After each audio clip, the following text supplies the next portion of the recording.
Welcome to Notes from the Field. This newsletter came out on November 7th.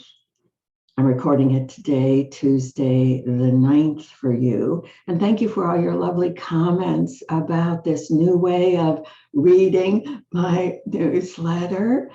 Instead of you having to read it, I'm going to read it to you.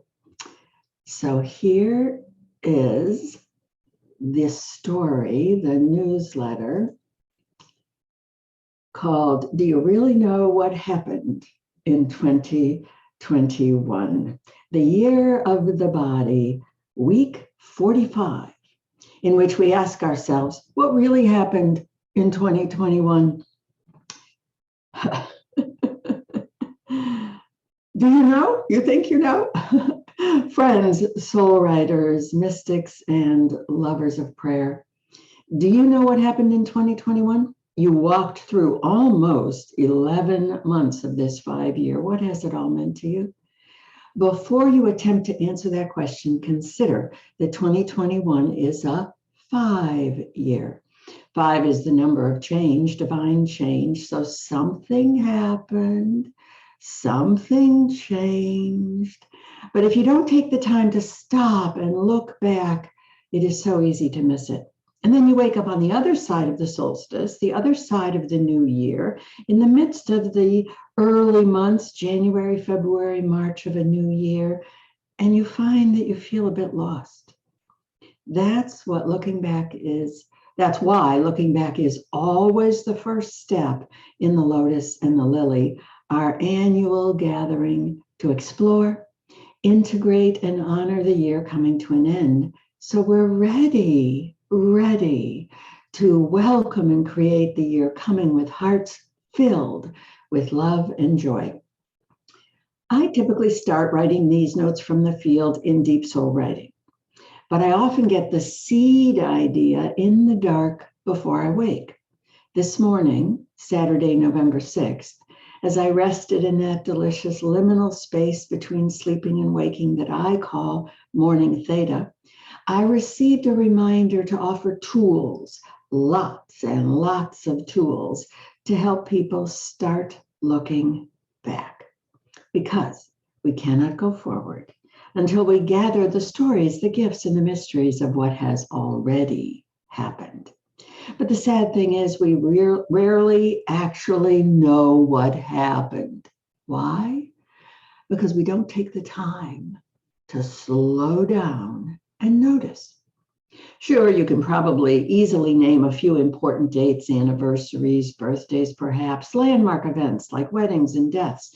And you probably remember a few dates when something important or upsetting happened in our world. Well, what did happen in 2021 in your country, our world, the environment, the virus and the vaccine? Well, that easily comes to the top of your list. But what about impacts of Brexit or heat and fires in the Western United States, floods in Germany? You can consider all of that, but then ask, what's the bigger picture?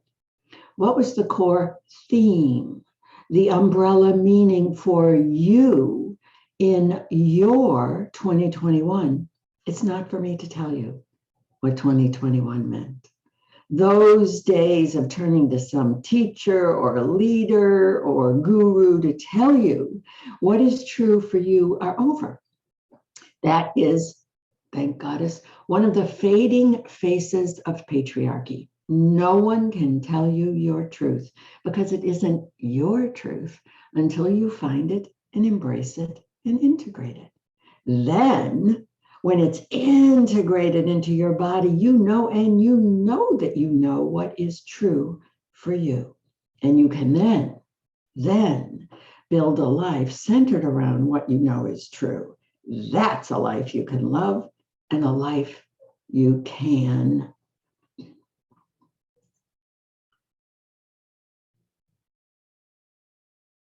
I paused there to make sure it was recording.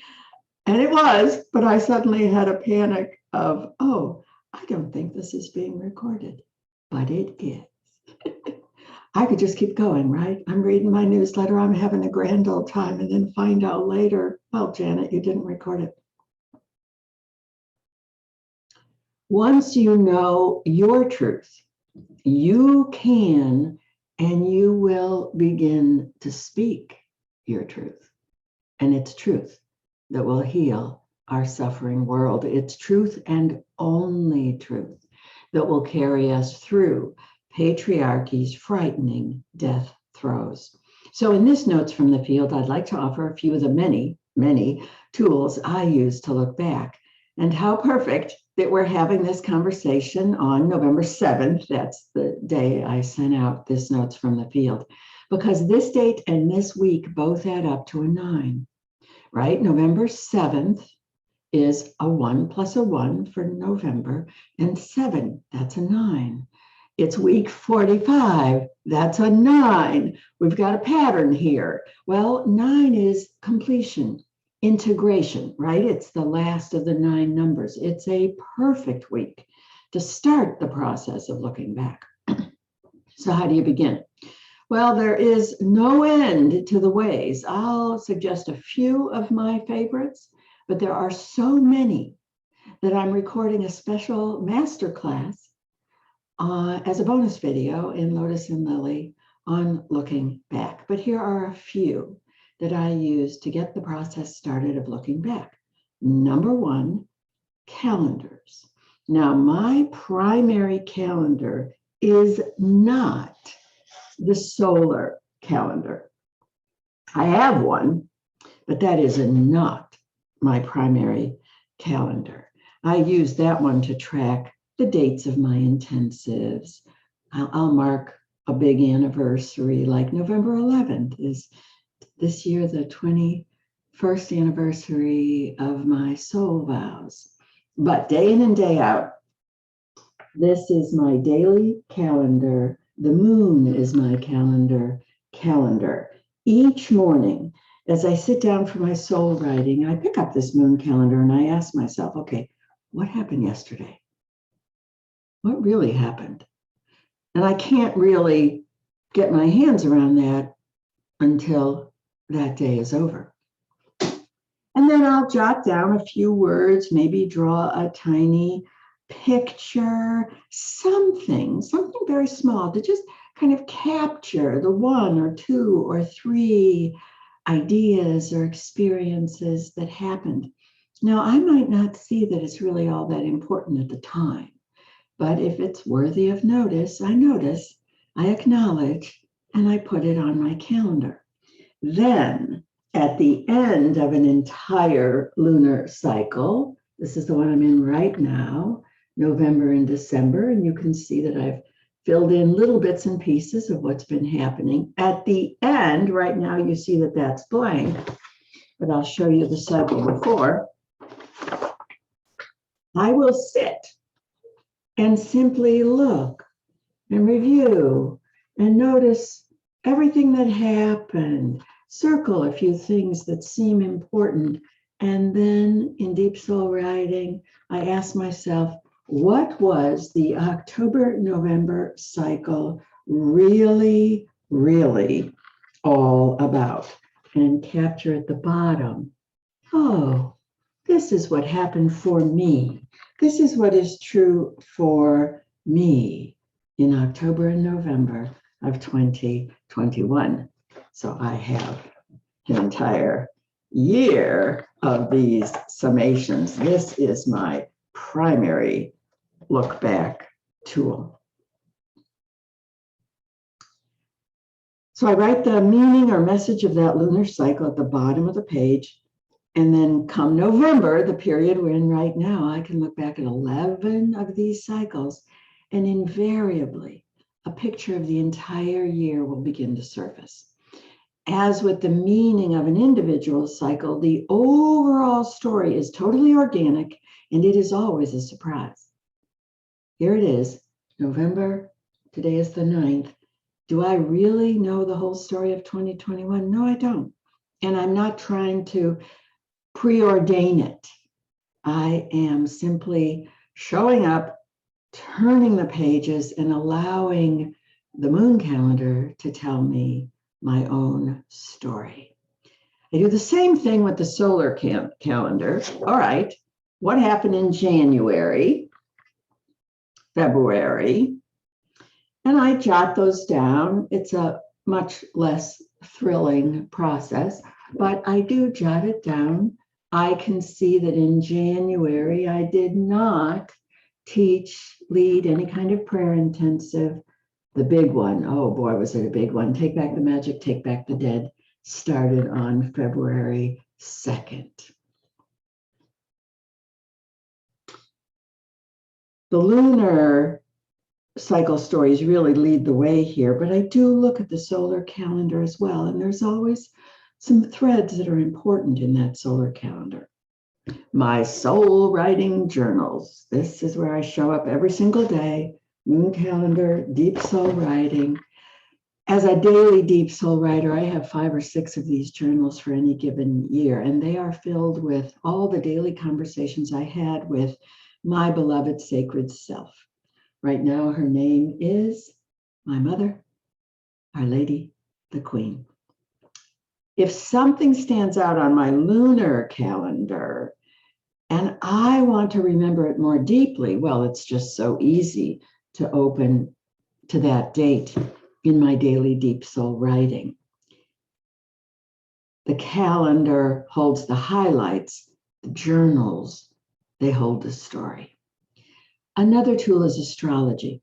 If you follow any astrologers, you have undoubtedly begun to see a very slow but persistent course of relentless change. My dear friend and mystic Emma Kupu Mitchell shares the celestial news in all of my events, and she is helping us to slowly open to the cosmic dance. Emma reminds us constantly that that dance is not just happening in the sky, it is coming alive in us, it is us. So any major astrological events are in you. Numerology. There are 2 major tracks to follow here, the universal year and your personal year from 1 to 9. Now we're all sharing 2021, a 5-year. What is 5? Change. So ask yourself, what has changed for me this year? What has been calling me to change? Where am I flowing with the change and where have I been resisting it? An additional filter is your body, because this is the year of the body. So a really delicious exploration in your looking back process would be to review the rhythms and messages and nuances of the story your body has been telling you. Do you know your personal year? Emma and I always record a bonus video on the relationship of your personal year 1 to 9 with the frequency of the universal year 1 to 9. So what was your personal year in relationship to the universal 5? I, for example, am in a personal 9 year, and this review is really intense and powerful because it's giving me the opportunity to not just look back at 2021, but the whole 9-year cycle that started for me in 2013. This is a treasure trove of my soul's story. So to determine your personal year, it's very simple. Add the single digits of your birth month, March, a 3, December, a 1 and a 2, still a 3, and the birth day, 9th month of the year, a 9, 27th day of the year, still a 9. So my birthday, for example, is June 16th. So June 6 plus 16 is a 1 and a 6. You put it all together and you have a 13. We've got to reduce it to a single digit, so it's a 4. Every single year, I will be adding the vibration of the universal year to my 4. It's my nut, it's my seed, it's my core. So we're in a 5 year, so my 4 and the universal vibration of 2021 is a 5. Ta-da! I'm in a 9 year. That means this cycle started with a personal year of a 1 in 2013, and reviewing these past 9 years through the vibration of the 9 numbers is a very profound, ongoing look back review that I'm in. Do you want to take this review to the next level? View your personal year through the first 9 cards of the major arcana of the tarot. I know I do not want to step into a new 1 year on my birthday next June until I have integrated all that has happened. So this is the 9, the Hermit for me. And I have been sitting and will continue to sit with all the symbology on this card. And of course, you could get the 9 out on any deck that you like. You're in a 6 year, get out the 6, the Lovers. Oh, talk about messages. You're in a 5 year, oh, the Hierophant, learning and teaching. So you would ask yourself, what have I been learning? What have I been sharing and teaching? It's a really delicious filter on your personal year. Mandalas. If you've been in a previous Lotus and Lily event and made any mandalas, a glorious look back tool is to simply sit with them and let them sing their song. The truth is, when you make a mandala, you think you know what you're doing, but you do not. And that is a good thing. The mandala holds your soul's long story, and the mandalas will reveal that story when you are ready to see it. This is such a powerful experience that I read you last week's notes from the field specifically about this and showed you all of my mandalas and the story that they have been telling that I just noticed. 4 years of stories and the mandala I'll be making for 2022 on January 1st of 2022. I already know is going to continue to sing that story. So if you didn't watch last week's notes from the field, you can just look below and watch it. I highly recommend. Now, what about books? Books and courses. What books changed your life this year, 2021? What events? What intensives? What workshops? I always ask myself, what books mattered to me this year? And I keep a running tally. And I can look at those titles and I can see myself coming alive over the months. There's a lot more, including tracking your novena, which I track very carefully, or any other prayer intentions. What about dream messages? What about visits from animal messengers? And more, all of which I will show you how to collect and integrate on the ancient mystical tool of the labyrinth. I'll capture it all in the bonus videos I'm recording this week for the Lotus and the Lily. I'll also talk about how to look back on our opening session, which is Monday, November the 15th, and the UK Europe Watch Party is on Thursday, November the 18th, and I'll be there live. But I hope this list of just 6 of my favorite look back tools will get you started gathering. Just gather your lunar calendar, your solar calendar, your daily calendar. Gather the books you read. I realized as I was preparing to write this newsletter that these 2 books changed my life in January of last year. Ian Barstow's magnificent book on Joan of Arc and Vita Sackville's Rest. They now have a treasured place on my spiritual library shelves, but I didn't remember that I read them in January until I opened my lunar calendar and saw, oh, right, I was reading Anne Barstow's book. She brought Joan alive. I was ready to have Joan enter my house and teach me how to do the Return of the Witches because I read those 2 books. So if you'd like to join us, we gather live on 5 Mondays.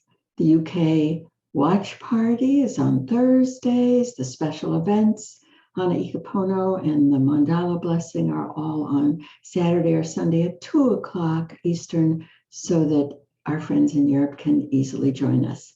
Everything is recorded. If you can't be with us live, don't worry about it. But do please note that unlike so many of my other events, Lotus and Lily will not be offered on demand. It's a very time and community oriented experience. So even if you know that you'll be taking your time and watching these videos beyond the beginning of January of next year, still get it now. Everything will be on the bonus or the resource page, and you'll have it as you complete your own fabulous mandala for 2022. And I close my notes from the field. I don't know if you've noticed, there's always kind of a toast to the sacred time of peering back so we can step forward carrying our true story. Thank you for joining me in this adventure of reading my notes from the field newsletters to you. I enjoy doing it, and based on your comments, you enjoy receiving them. If you want more, there are links below to the Lotus and the Lily event, to subscribing to the notes from the field, to subscribing to this YouTube channel, which is going to come alive in 2022. I have a lot of gifts to give you on this YouTube channel, and I'll be talking about them in future notes from the field. For now, I simply want to say, enjoy this baby step of gathering. Just start gathering your tools for looking back, because 2021 has a story to sing to you.